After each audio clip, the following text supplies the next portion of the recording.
Super Cup.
The TVWAN News is proudly brought to you by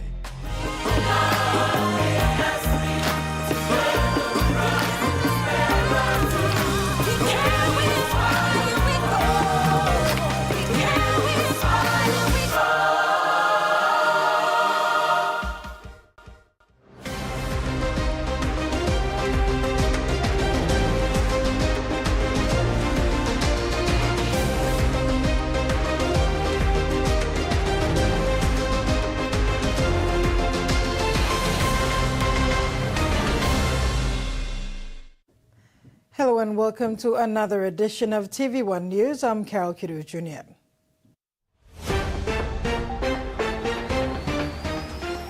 In this edition, ABG launches Green-Blue Economy Policy, Universities Forum discusses COP31, and PNG women eye title defense in Nations Cup. The Bougainville Development Corporation Conference commenced yesterday at the Hilton Hotel in Port Moresby, bringing together leaders from the autonomous Bougainville government, the government of Papua New Guinea, and the development partners. Continuing today, the two-day conference provided a platform for open dialogue, priority alignment, and strengthened development coordination.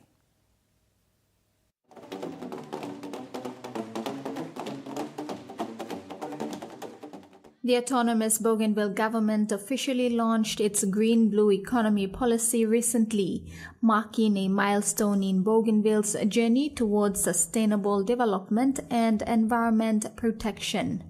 Regional member for Bougainville, Peter Tamalili Jr., says this policy is the spirit of how Bougainville will be developed. And what this blue and green policy speaks of is really at the heart of it, the Bougainville way. This blue and green policy is cross-cutting, social and economic. It is a Bougainville way, and I stated it last night in our dinner. When we talk about adaptation and mitigation, being resilient, well, fun fact, I stand here as an inhabitant of Bougainville, as an indigenous Bougainvillian, that has been in existence for over 30,000 years on Bougainville. The member further described the policy as a cutting-edge policy for Bougainville's political and economic independence. We have done so many work on Bougainville, but there is still much to do, but this time in a collaborative one lens into Bougainville and not the many lenses. This green-blue policy is your guide in supporting development on the island. It complements the cooperation. It is the lighthouse on how you collaborate your work on Bougainville and how you plan to develop your aspirations, but more importantly, complementing our vision, our 2052 vision. The Blue-Green Economy Policy is a crucial component aimed towards Bougainville's efforts to achieve financial self-sufficiency and sustainable development, ensuring that economic activities contribute positively to the environment and the well-being of its communities. Maricela Kelleton, TV1 News. Meanwhile, the autonomous Bougainville government recently launched its Green-Blue Economy Policy, marking a milestone in Bougainville's journey towards sustainable development and environmental protection. This milestone was highlighted during the talks surrounding Bougainville's development. Post-conflict society Bougainville is undergoing reconstruction following a decade-long war and the 2001 Bougainville Peace Agreement. The destruction of its infrastructure, institutions, and economy requires a tailored approach from development partners and the Papua New Guinea government. Ongoing political consultations for Bougainville's future and the settlement of its 97.7% pro-independence referendum are crucial for determining future relations with Papua New Guinea and international partners. The Bougainville Development Corporation Conference, which officially commenced yesterday, brought together leaders from the autonomous Bougainville government, the national government, and development partners. The purpose is to facilitate a high-level platform to engage in structured dialogue, align development priorities, and improve coordination of aid and development support in Bougainville. We had a critical juncture in our history, 50 years, half a century. As a country, we have traveled. There's going to be a big bang in this country on the 16th of September. The country is going to celebrate. And on the 17th of September, there must be a big hard reset. And the next 10 years must be a decade of action. We're going to change this country the next 10 years if we have to leapfrog into industrialization. And I'm confident, I'm very optimistic as a Secretary for National Planning, with the support of every Papua New Guineans, particularly with the development partners coming in, picking out financing gaps. I think we can do more. We can do more in this country. Chief Secretary of the Autonomous Bougainville Government, Kenneth Nane, highlighted the significance of the conference, stressing the need for a unified approach to addressing Bougainville's distinct development challenges. The autonomous government has undertaken critical reforms and institutional strengthening measures to align with Bougainville's aspiration.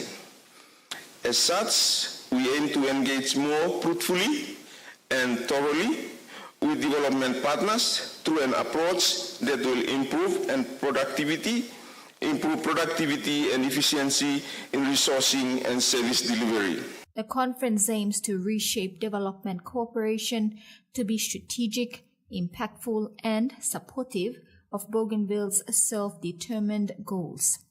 The second day of the conference concluded today with panel discussions and technical dialogue involving development partners, heads of missions, senior ABG officials, and national government representatives. Maricela Kelleton, TV1 News.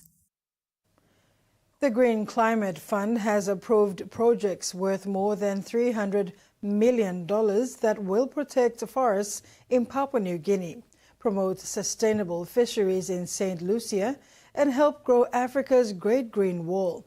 The initiatives, designed by the Food and Agriculture Organizations of the United Nations, were green-lighted at the 42nd meeting of the GCF board held in the country.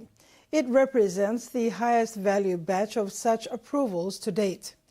Prime Minister Marape expressed that the presence of the GCF board links PNG directly to critical international climate conversations.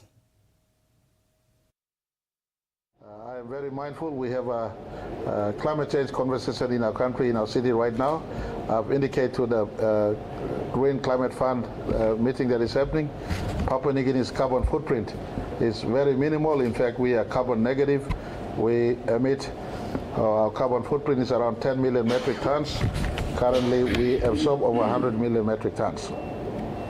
Now, I did indicate to them, shut down the coal and migrate to gas as a transition energy. Central Police have reported more than 10 traffic accidents in the month of June, some of which were serious and some minor at different sections of the highways in the Central Province. The Central Provincial Police Commander Joseph Saleh confirmed this.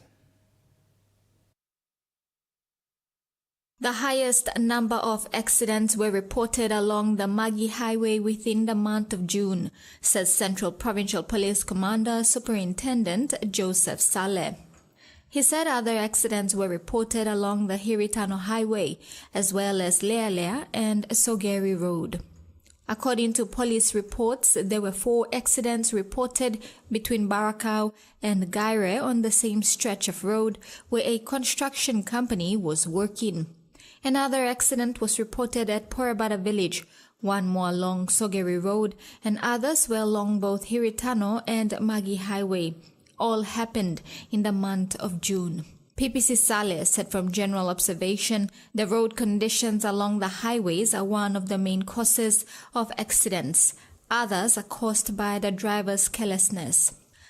He further warned the drivers to be considerate about the road conditions, road signs, road users, and their passengers when they're traveling on the road. He said most traffic accidents happen during the weekends when drivers are under the influence of alcohol. PPC Saleh stated that the police have tried their best to conduct random checks or stop and search the vehicles, but people are often too ignorant. This is a concern for the Central Police.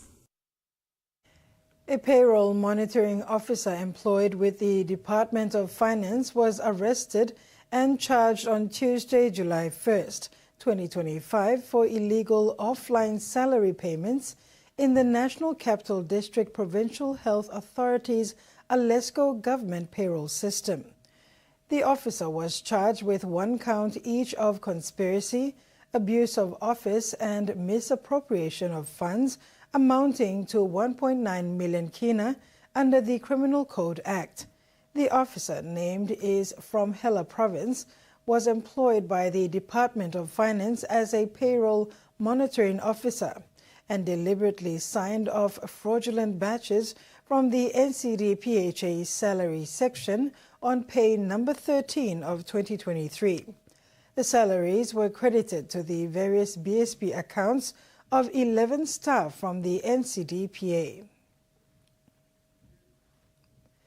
In a strong move to tighten security across Papua New Guinea's aviation sector, Civil Aviation Minister Wake Goi has issued a stern warning. Any form of bribery, smuggling or security breach will be met with immediate termination. The minister declared that security must be the #1 priority. He emphasized that any officer allowing weapons, drugs or other illegal items through airport checkpoints will be dismissed on the spot, and the company they work for risks losing its contract. Goi's crackdown extends to charter flights and rural airstrips. If illegal cargo is found on board, not only will the officer involved be sacked, but pilots, crew and aviation owners will also face prosecution. He said, security priority #1, if you're involved once, you're out, no second chances. The minister urged all aviation workers to follow civil aviation standards or risk their jobs, underscoring his zero-tolerance policy for corruption. This is TV1 News. After the break, Pacific Islands universities meet to discuss climate change issues and Catholic school boosted.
here, Mama.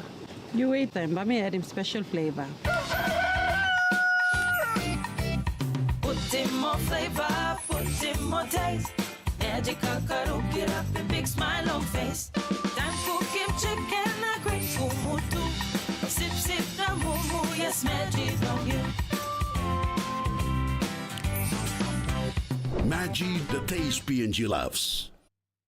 The Toyota JD Hiace bus comes in 14 and 15-seater high-roof luxury model powered by 2.8 liters JD engine for optimal performance output, fuel efficiency and quietness, designed with improved safety features and easy maneuverability for tire steering angle. The Hiace lift suspension and annular frame structure is opted for smooth ride, comfort and safety. Experience the ride on the Hiace bus and experience the Hiace pride, the bus that exceeds all expectations. A quick favorite meal for the day does feel good. Snacks noodles is my choice for a simple meal. It is easy to prepare and fast to cook. And with a touch of flavor and ingredients, quality noodles that can be cooked and enjoyed in many different ways. You see, my whole family loves it. It's made here in P&G and comes in different pack sizes. Snacks noodles, tastier but you like it more. Tell him shorty come get it in.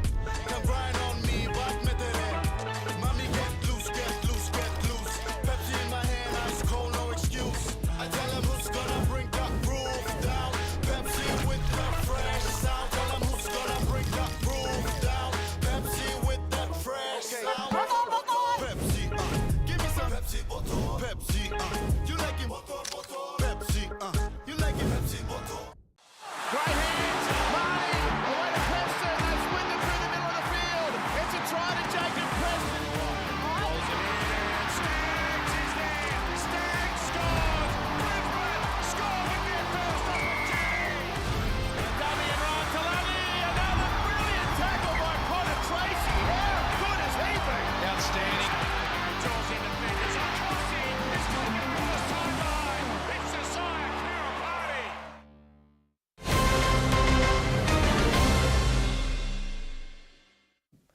Welcome back.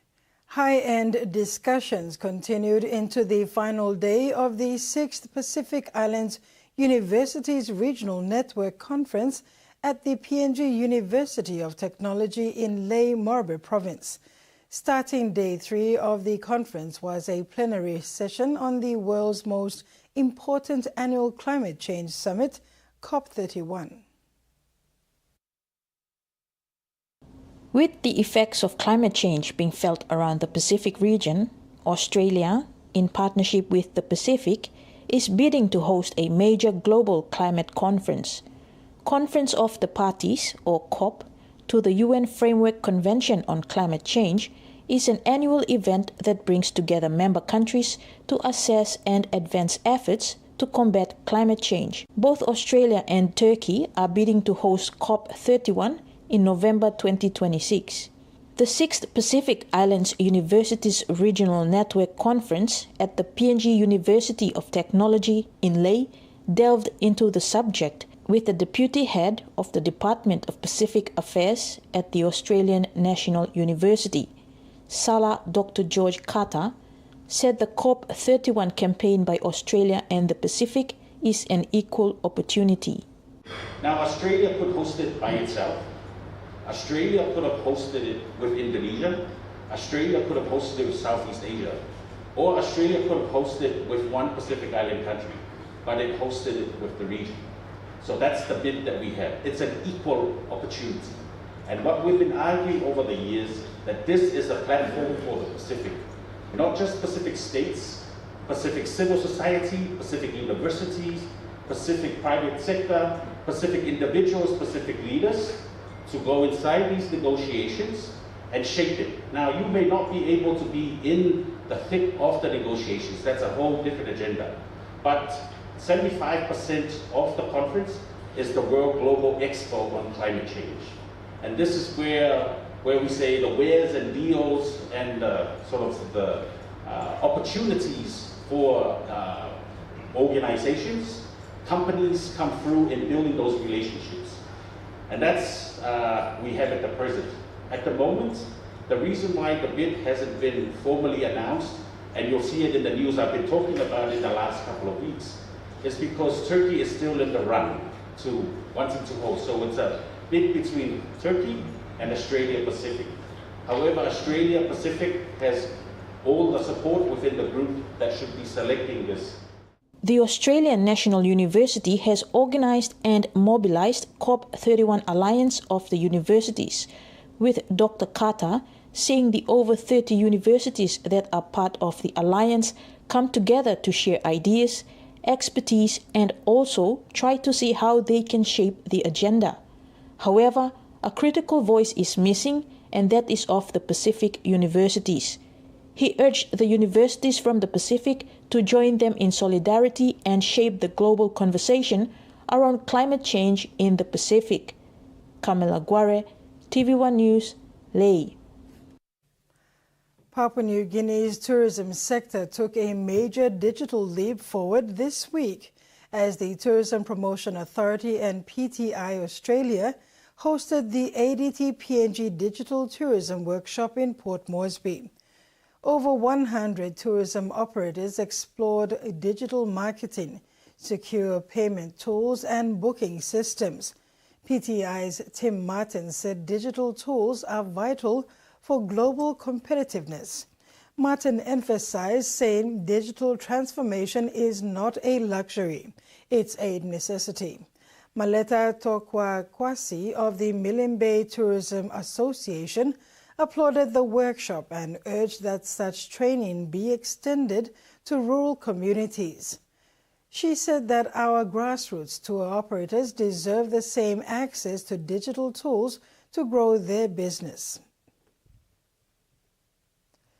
The Oneness band from Hanuabara village is preparing for the launch of the PNG Story celebrations in Port Moresby, which is part of the nation's 50th anniversary celebrations event in the city. On Saturday, the PNG Story kicks off the southern region. The Oneness band, who are known for their unique blend of traditional music with influences from other Pacific Island songs, will bring on the heat as they release their new song on Saturday.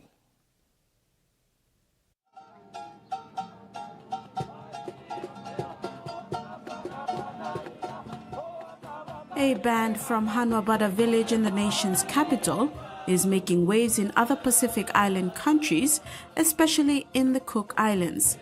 In 2024, the Oneness band was invited by the King of Mangaya, Cook Islands, Tereapi Tangi, to participate in the bicentennial celebrations of the arrival of gospel to Mangaya. They also performed in Rarotonga and performed during halftime at the PNG versus Cook Island rugby match and were featured in various cultural events. Band leader Simeon Tim Dago shared that the feedback they get is heartwarming, especially from the Cook Islands, who resonate with the songs from the time of the London Missionary Society, who traveled far to Papua New Guinea to share the word of God. We started this band like 2015. We started our band.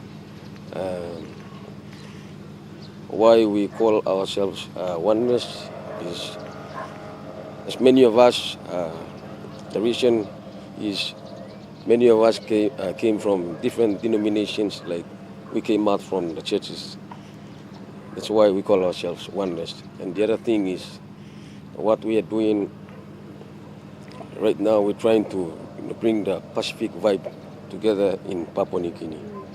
We were inspired by one of our grandfathers, the legendary Gunamiros, the lead singer, and one of the Cook Islands famous band, the Sawaiki band. Yeah, we were inspired by them. And what we love doing is we're going back to the London Missionary Society, trying our very best to, make a big connection with them and, to maintain the spirit.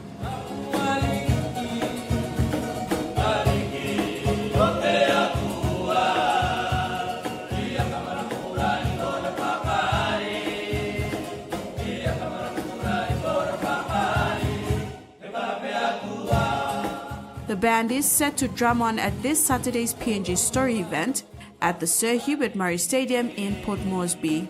Yeah, right now we are preparing for the Southern Regional celebration coming up this Saturday, and they invited us to perform as well in the Sir Hubert Murray Stadium. We came up with a song, and the song is about our lagatoi.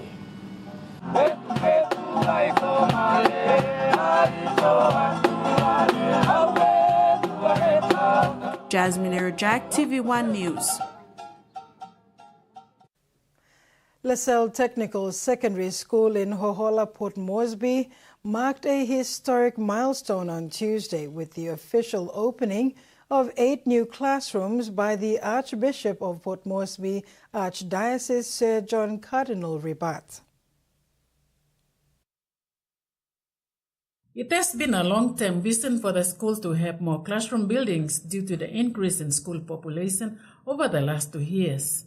The school have been using the science labs and the school hall as the classroom. Principal Brother Anthony Pancras thanked the Department of National Planning and Monitoring with $600,000 sponsoring helped bring the project to life. He also acknowledged Silver Strand Limited for their leadership in overseeing the project cost over $2 million, which reflects a shared vision for the faith-rooted student-focused learning. Founded in 1973 by the Brigidian sisters and now run by the De La Salle brothers, the school offers grades 9 to 12 and vocational training. It boosts top national rankings and a growing student population. It ranked first nationally in the 2024 Grade 10 exams and expects enrollment to exceed 3,000 by 2026.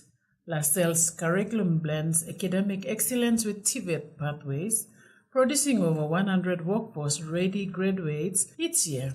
It believes are rooted in the 5 guiding principles: faith in God, brotherhood, honesty, achievement, and respect. The event culminated in the unveiling of a commemorative plaque dedicating the buildings to future generations. School captains, adorned in formal attire, joined dignitaries in marking a new chapter for the institution. A footprint for youths to work in collaboration, giving hope for the next generation of students. Joanna Pile, TV1 News. Tony Tambi Jr., a peace advocate from Enga Province, has become the first Papua New Guinean selected to attend the Global Peace Change Summit in Sydney, Australia.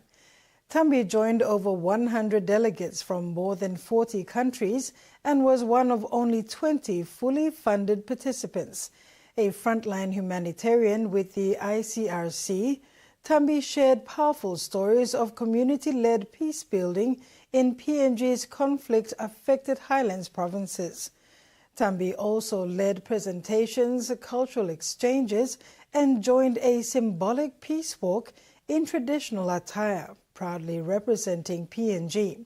His journey highlights the critical role of local peace builders in shaping global conversations.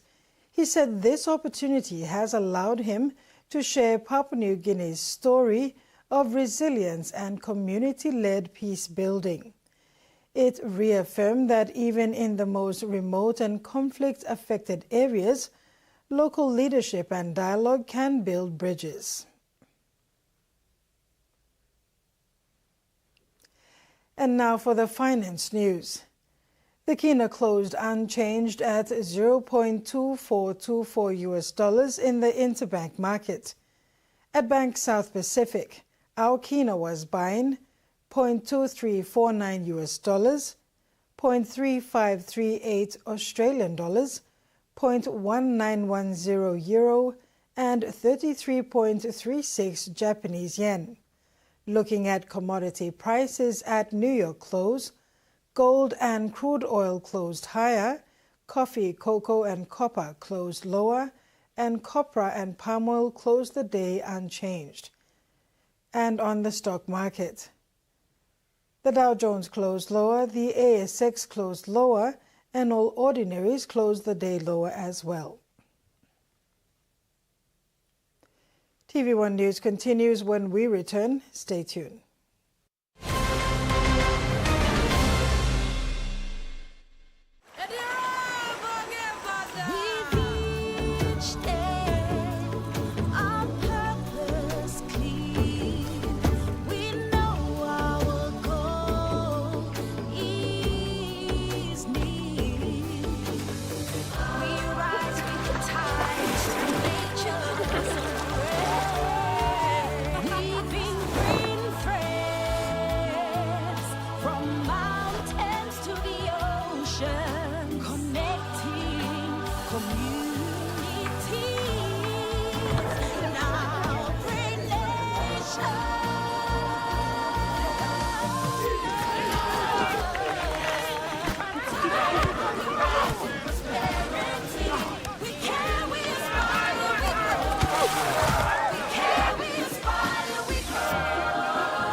A true champion is measured by their courage, their determination, and their passion to never give up and to always keep trying. With a delicious Milo in milk taste and added nutrients, Milo in milk is a great way to fuel our little champions with nourishing energy every day. Because true champions give it their all. Milo, P&G and Mia. Find P&G made. A moment of love, a dream, a laugh, a kiss, a cry, a rock, a roll, just stay there.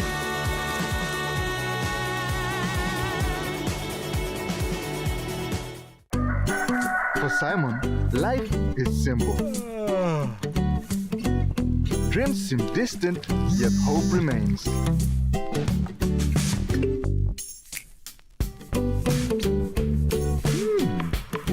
One ticket, one dream. Simon's world changed forever. Yes! From small dreams to big possibilities. The One-Top Jackpot is here for everyone. Win big every day. Rugby League is a powerful force that unites Papua New Guinea and develops our youth. Through partnerships with the PNG LNG Kumals, Grassroots Rugby League and Justin Olam, we aim to instill skills to last a lifetime. I'm community blue. When it's on you walk him, I'm come up community. You must all community. When we invest in people, we invest in tomorrow's possibilities. This Bledisloe battle between the Wallabies and the All Blacks. We will write their name into Australian sporting history.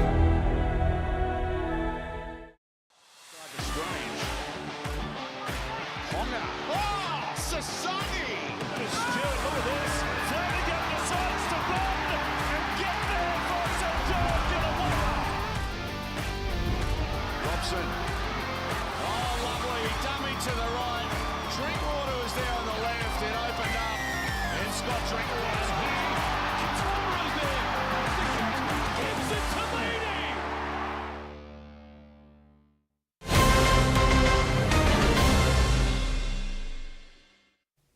Thanks for staying with us. In overseas news, Fiji's Prime Minister, Sitiveni Rabuka, has delivered a blow to China's security ambitions in the Pacific, declaring his country would not welcome any Chinese military bases in the region. But Mr. Rabuka has also stressed he doesn't believe that China is actively looking for such a security foothold in the Pacific, saying the rising power doesn't need it to project power. Sitiveni Rabuka was repeatedly pressed about China's role in the Pacific in the wake of his speech to the National Press Club in Canberra today. He said the Pacific nations were friendly to all and enemies to none, had a fairly tough course to steer. The Northern Territory has celebrated its 47th year of independence, the only way they know how to, by blowing the things up. Cracker Night is one of the most anticipated days of the year, attracting tourists from around the country. This year's event went off with a bang. It's an explosive display of Territorian pride that sets spirits alight. Everyone is coming and they celebrate. I think it's amazing. Do you have a favourite kind of firework? Yeah. The ones like with the red ones and like the purple ones. The festivities started at 6 p.m. on the dot, some too impatient to even wait until it got dark. And as the night went on, the action only ramped up. Tourists claiming the night was a major draw card for the NT. From San Francisco, both of us. Yeah, we traveled here just for Territory Day. First day in Australia. And what do you think of all of this? Oh, that's amazing. So far so good. But of course, it's not without risk, with rogue fireworks hard to predict. Oh, they fall over and they come shooting at us. That's why we shoot. Some decided to leave it to the professionals instead, with the display at Darwin's Mindle Beach attracting tens of thousands of people. And have you bought any to set off yourself? No. We cannot be trusted with these things for the fireworks. Territory Day certainly isn't for the faint of heart, but for the tens of thousands of people who've spent millions of dollars on fireworks, it certainly won't be a night they'll forget. How much money have you spent on fireworks? 290. How much money have you spent on fireworks today? 600. The action might have ended at 11 p.m, but evidence of the night before clear in the daylight. Oh, mate, look at the rubbish everywhere. I mean, everybody definitely had a good time, but wow. I wish people were a bit more responsible about it. I like sitting in this park for my lunch break, so I want to make sure it's clean when I get here at lunch. Many in the community playing their part to clean up so we can do it all again next year. The Treasury's coffers and therefore taxpayers could miss out on billions of dollars in revenue if the communications regulator goes ahead with its plan to scrap spectrum auctions. The Australian Communications and Media Authority is proposing to roll over existing contracts, making it cheaper for companies, including Telstra and Optus, to use the public airwaves. Airwaves that support our calls, our work, our lives are worth billions of dollars. But the regulator doesn't want to hold new auctions for what's known as spectrum. Instead, it's proposing to roll over current licences, giving Telstra, Optus and others cut-price ongoing access to public airwaves. It's hard to know why they would do that, and certainly not in the interests of the Australian taxpayer. 69 expiring spectrum licences were bought for $8.2 billion. But the Australian Communications and Media Authority, ACMA, wants to roll them over to the existing holders for between $5 and $6.2 billion. Well, taxpayers will be losing between $2 and $3.2 billion. That's shortchanging Australian consumers. ACAN commissioned Professor Richard Holden to analyse ACMA's proposal. Why don't we just run an auction and find out what we get? And if we get $5 billion, then fair enough. But if we get $10 billion or $12 billion, then that'll be better for the taxpayer. The regulator says rolling the contracts over is the best option. Spectrum is a public asset for which industry should pay a fair price and from which consumers should gain maximum benefit. Existing players say no matter what happens, the cost is passed on. There's a direct relationship between the price that's paid for spectrum and ultimately the price that consumers pay for their services. The thing about auctions is you never know who might turn up. By rolling over the licences, we're locking in incumbents and locking out potential competitors and new technologies. As we continue to hear, artificial intelligence is set to change the workforce. New research from the University of Sydney reveals graduates working in the legal profession are particularly vulnerable, and the majority of them are women.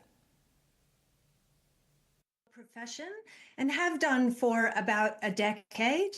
And in about the last 3 or 4 years, women have now surpassed men as a majority of practicing solicitors in most states and territories, or all states and territories in Australia, but they are disproportionately located in the lower status, lower paid ranks of the profession. And these are the ones that are at greatest risk of being disrupted through automation and digitalization. We need to be wary about jumping too quickly to a job apocalypse scenario with this. And it's also important to put this in context that technology has been reshaping the legal profession for a long time now. Our study was actually conducted in the years immediately leading up to the release of ChatGPT, and lawyers were already telling us at that point that automation and digital platforms were disrupting things like basic contract work, due diligence work, discovery work, the types of kind of core legal tasks where entry-level lawyers cut their teeth.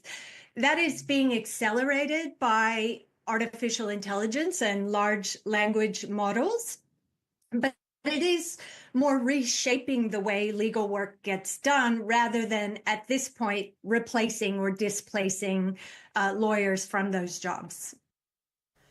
Financial counseling services warns Strata companies seeking money from ACT unit owners are leaving a growing number of Canberrans with unpayable debts.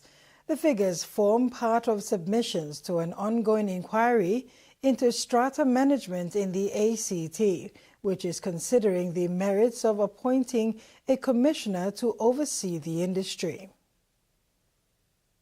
Aren't unique to Canberra, but new figures show they're becoming an alarming problem.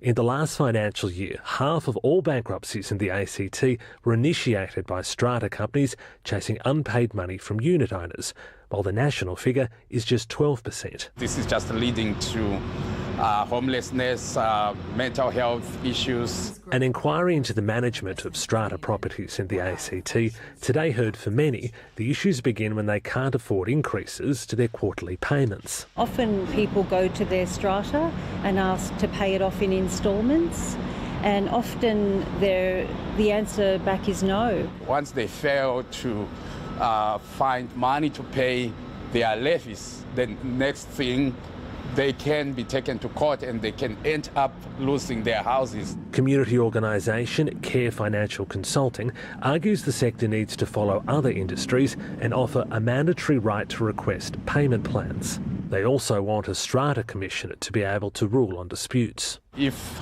the Strata management refuses a payment plan, we also want to see an external dispute resolution mechanism where people can go and make hardship requests. The inquiry also heard from the Electric Vehicle Association on issues faced by the growing number of Canberrans living in units who have an EV. We've heard of some examples of people being told, no, you're not allowed to use that power point, even though it's in your own allocated parking space. They're calling for the ACT to follow parts of Europe and North America in legislating a right to charge, to pave the way for easier transition for apartment residents to zero-emissions vehicles.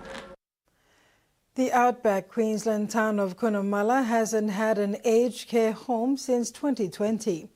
But two friends have made it their mission to reopen the centre. It'll also service people with disabilities and means residents who've had to leave town to access support can now come home. Stewart is back in the bush, reunited with his loved ones in Cunnamulla. The family had to travel a long way to get there, so had to come and see me. So to get back in Cunnamulla, which was good. The 66-year-old had a stroke last year and moved 600 kilometres to Toowoomba for medical care. Every 2 weeks I think I went down to visit him, so I wasn't letting him go there by himself. Cunnamulla's only dedicated aged care facility closed in 2020 until mates Daniel Manley and Brett Sandy decided to revive it, transforming the Yapanya Lodge into a disability support service. That's one thing that we've noticed is the community been screaming out for something like this. Mr. Sandy entered the care sector after his own experience raising a child with a disability. Very, very hard. When you go through it, you realise how hard, but it is great and it's rewarding. Since its reopening, Mr. Stewart has returned to his hometown as the centre's first resident. he is a completely different person now that he's in this place. Like, he's alive again. This place saved my dad. Combining disability and aged care is a common model in country towns. But experts say even the shared approach can struggle. Up to half of aged care services in rural areas operate at a deficit year on year. The Cunnamulla Centre will need significant funding to operate long term. Out here, it doesn't unless you're fully federal government funded. You have to be to make it work. For Mr. Stewart, keeping the doors open would mean more of the things he loves most: footy, fishing and his family. But now he's back. We got our puppy back. You're watching TVWAN News. Next in sports, Hunters to step up on performance for weekend match.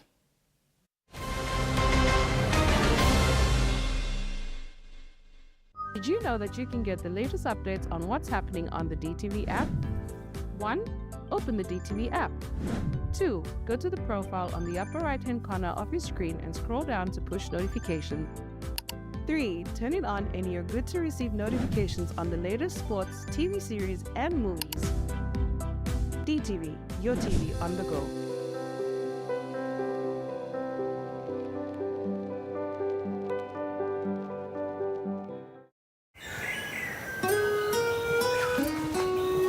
From the rich soils of the highlands, the finest coffee has been grown by generations of Papua New Guineans. Expertly blended and roasted with over 80 years of experience, making the finest cup of Nescafe New Guinea blend. PNG's own coffee. Open Net.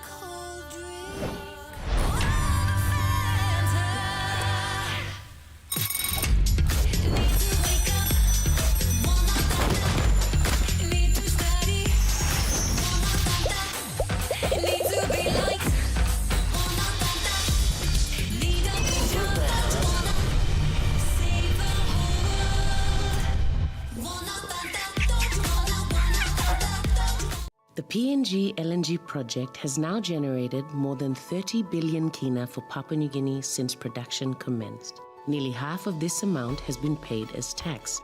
Equity distributions are paid to KPHL and MRDC based on the interest they hold. Tax is paid to the IRC, while development levies and royalties are paid to DPE. For more information on direct and indirect benefits, visit PNG EITI's website. Use our tools and condom and one way where you can abuse him seek HIV, STI na unplanned pregnancy. Ting him, use him condom long right way. Stop safe na look out him you yet. Use him condom all get a time. Suppose you know save long HIV status long partner blog you or suppose you got plenty partner. Use him condom good all get a time. Long haborus him seek HIV, STI na unplanned pregnancies. Use him condom banis him you yet na future blog you. This platok save ikam long National AIDS Council Secretariat. Made space for Sandon Smith. They want a kick through the legs. Tedesco. Try saver. No, he gets there. Safer. Fainu. Come on, Toa for the corner. Stop it, Toa. Tiger. Here they come. Down Terry Evans. To Brooks. He puts them down.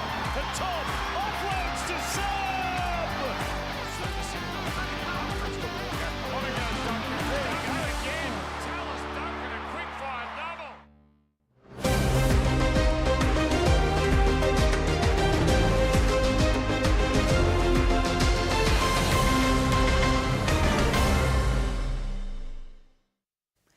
Welcome back. The PNG Hunters returned to the National Football Stadium in Port Moresby rejuvenated for a good run for victory when they meet the Mendi Black Hawks on Sunday. A must-win for the Hunters after a disappointing loss in recent weeks. Coming off a bye, much is expected in the Hunters lineup as coach Paul Eitan beefs up his team for the needed win. In round 16 of the QRL's Host Plus Cup action, the Blackhawks are a team not to reckon and will give the Hunters a good run. It's a big weekend ahead. Eitan expects no less from his side and remains focused on improving his boys' performance on the field. It's all achievable. It just depends if the boys believe, what we believe, and we believe that we should be higher on the ladder. We believe we need to remain in that top 4 position. That's what we believe, and I think it's just managing energy levels and bringing, just like what you saw today at our session, just bringing that energy again in our captain's run and leading into the game. I think that should do it for us. Got to get really high every week, drop, and then pick it back up again. So that's why normally they say seasoned player, because you've had a couple of years in it. We don't have that luxury at the moment, so I wouldn't say it's a slump at all. I just think there's a few areas that we need to fix, and we're working really hard to fix it. Final preparations are underway for the 4 Group A teams ahead of the OFC Women's Nations Cup 2025, with match day 1 set to kick off at Lautoka's Churchill Park on Friday. Defending champions Papua New Guinea will be led by Captain Ramona Padio, who leads the onslaught against Samoa and Tahiti.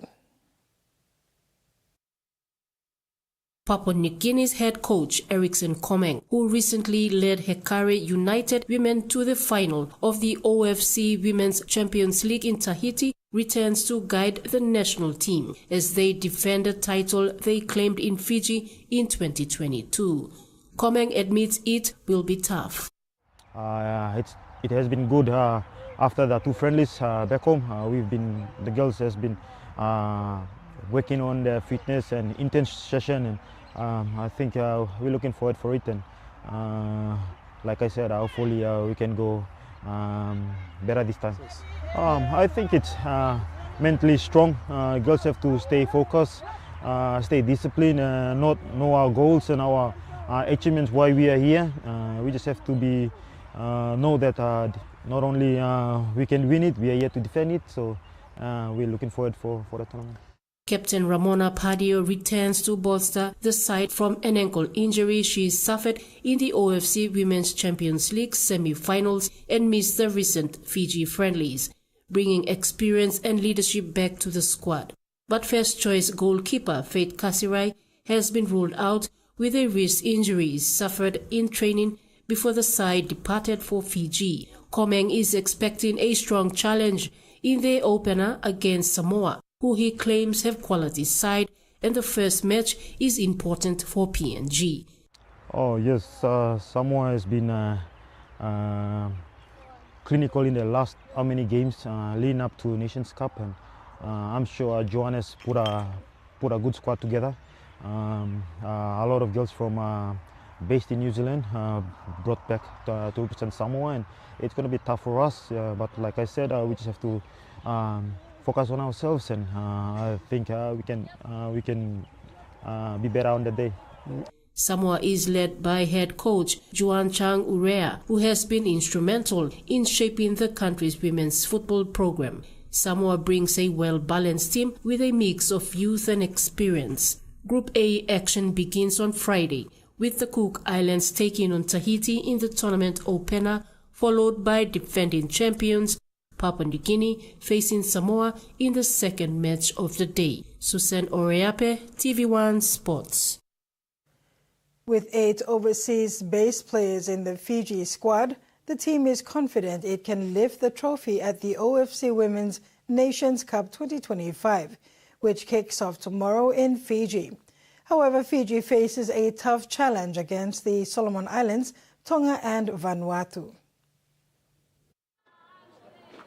Fiji is placed in Group B with the Solomon Islands, Tonga and Vanuatu. The teams are putting the finishing touches on their preparations ahead of their opening matches on Saturday at Suva's HFC Bank Stadium. Fiji head coach Angeline Chua spoke about the pride and motivation of playing in front of a home crowd. She says it is important for the players to have their families and fans there supporting them, and playing at home gives the team a unique advantage. We love to win in a country, so that for us, we look at this tournament not as really as preparation for the FIFA 2027, but it's more of we want to play competitive, we want to win the tournament. That is what is ahead of us. Fiji's biggest challenge will be reigning champions Papua New Guinea. Chua also reflected on the importance of Fiji's recent international friendlies against PNG, where she labelled the matches as tough, but was great to return home with positive results after beating PNG in Port Moresby. Ahead of game day, this is what coaches from Group B have to say. Solomon Islands coach Moses Toata is overseeing a squad featuring several players from Henderson Eagles who reached the semi-finals of the OFC Women's Champions League in Tahiti in May. I have to say that everything that happens in football is connected. So at the moment, when I mentioned that we are in the transition period, we not only try to strengthen the team for the current competition, but we also look forward for the World Cup qualifiers, which will start soon. And so we think that this one is also important in terms of the national team performance. But we also use this opportunity to see where we are in terms of our preparation towards the World Cup qualifiers. Tonga head coach Kilifi Ueli, a seasoned figure in the Pacific football scene, has blended local talent with a handful of US-based players in a youthful squad. This team is more like the youngest team of the senior women's for Tonga. And the bonus for us is the 8 players that are coming from overseas to join us in the last 4 days of this campaign and the preparation. So for me, I'm looking forward to be very competitive and a tough competition in this group stage. And our aim is to go into the semi-final. Vanuatu, guided by Jean Robert Yellow, enter the tournament with confidence after a focused domestic build-up in Port Vila. We had a lot of things happening, natural things happening home. So the Women's League was up and down, but I believe we can do something in this tournament. Beyond regional pride, the OFC Women's Nations Cup carries additional importance. Valuable FIFA ranking points are at stake, which will influence seeding for the FIFA Women's World Cup 2027 Oceania qualifiers, beginning in the Cook Islands later this year. Susan Oreape, TVWAN Sports. And finally, Air New Guinea is supporting PNG national football team captain Alwyn Komolong as he embarks on a global leadership journey through the FIFA Player Executive Program. Komolong is the first Papua New Guinean and only representative from Oceania and the Asia-Pacific region selected for the prestigious 2024 to 2025 cohort, which includes modules in Rio, Los Angeles, and New York. He received a full scholarship to undertake the FIFA Master in Sport Management, Law and Humanities, with classes in the UK, Italy, and Switzerland starting in September. Air New Guinea is facilitating part of his international travel by covering flights between Port Moresby and Singapore. That ends the sports segment. Now for the weather forecast.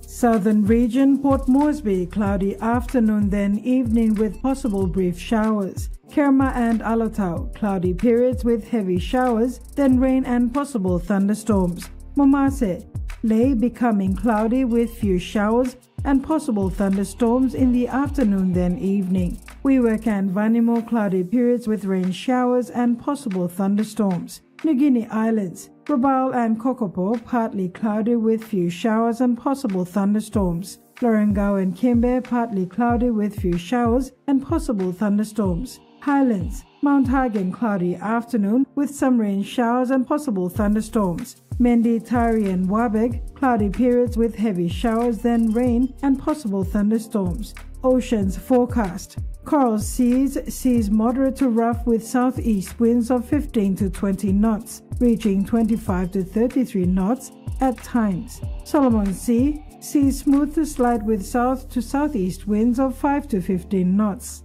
Bismarck seas smooth with south to southeast winds of 5 to 10 knots. Pacific Ocean, seas slight to moderate with southeast winds of 10 to 20 knots.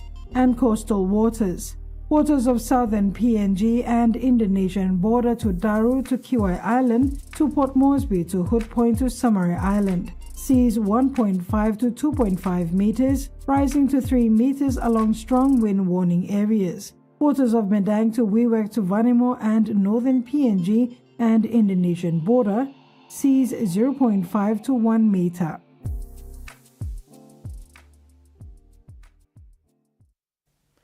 And that ends the news tonight. Have a pleasant evening. Good night.